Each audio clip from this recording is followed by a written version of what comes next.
বিএনপির জন্য যদি কিছু বলি, বিএনপির আমরা ক্রিটিক্যালি ইভ্যালুয়েশন করি, বিএনপির বন্ধুরা খুব রাগ করে, বুদ্ধিজীবীরা আমাদের দিকে গোসা করে, আমরা নাকি ভুল বলি। দেখেন, এই যে যেটা বললাম যে বিএনপি আসলে এই যেটা বললো মানে আই হ্যাভ এ প্ল্যান, আসলে ওনাদের কোনো প্ল্যানই নাই, বুঝছেন?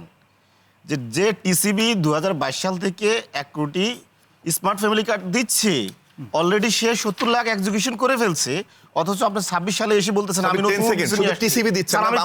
একটু বল দেই, কারেকশন করে দেই।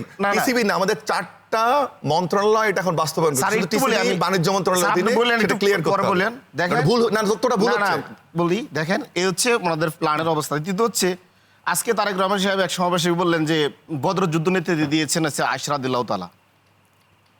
আশরাদুল্লাহ তাআলা কোনো যুদ্ধে নেতৃত্ব দেন নাই। উনি জঙ্গে জামাল একটা যুদ্ধে ওনার একটা সম্মতি ছিল আলী রাদিয়াল্লাহু তাআলার বিপক্ষে। তারপরে তারেক রহমান কুমিল্লা গিয়ে বললেন কি, আমার নিজ জেলা কুমিল্লা, যে কুমিল্লা একটা ইপিজেড উনি করে দিবেন। অথচ কুমিল্লা 2000 সাল থেকে ইপিজেড 50 মানে হাজার মানুষ কাজ করে। উনি যশোর গিয়ে বলেন কি, আমি এখানে চিনি কল মানে চালু করে দিব যেগুলো বন্ধ আছে। যশোর কোনো মানে চিনি কলে নাই।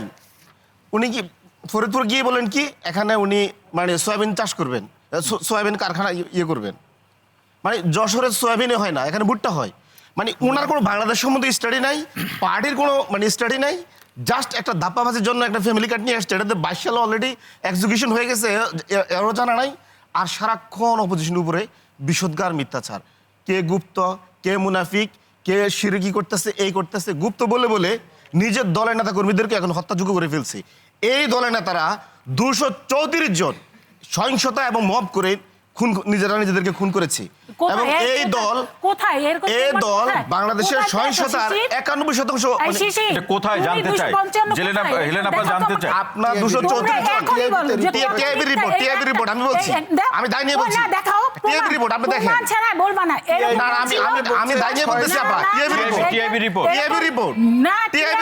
দেখাও তুমি আমাকে। আমি টিআইবি রিপোর্ট বলছি, আপনারা বলছি এই ধরনের মিথ্যা আপনি গুগল করেন না, আর না হলে ওনাকে একটু বলেন, আমি বলি উনি গুগল করে আবার দেখাচ্ছি।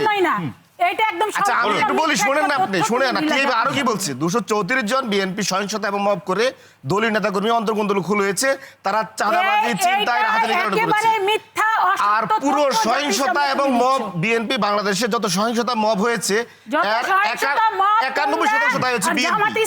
সুতরাং এই যে বিএনপি এখন বাংলাদেশে কিন্তু আপাতত বলছে এনসিপি এবং জামাত আপনারা মব করেছেন। আমরা মব করেছি, আপা বলছে কোন গবেষণা সংস্থা, আমরা তো ওপেন ডিক্লেয়ার করেছি, চ্যালেঞ্জ দিলাম। আমি একটু কোন সংস্থা আপনার কাছে কোনো তথ্য আছে? আমাদের 100% মানবাধিকার সংগঠন হারুন ভাই বলছে আজকে একটা মানবাধিকার সংগঠন হিউম্যান রাইটস সাপোর্ট সোসাইটি ওরা একটা রিপোর্ট দিয়েছে। সেখানে ওরা যেটা বলেছে সেটা হলো, আমি একটু পড়ে দিচ্ছি, হেডিংটা বলুন ভাই, হেডিংটা বলুন। হ্যাঁ, সেটা হলো 17 মাসে রাজনৈতিক সহিংসতা 411, জি, নিহত 195, আহত 11,219, জি, সন্ত্রাসী হামলা 236, নিহত 156, আহত 249, মব 413, নিহত 259, আহত 313।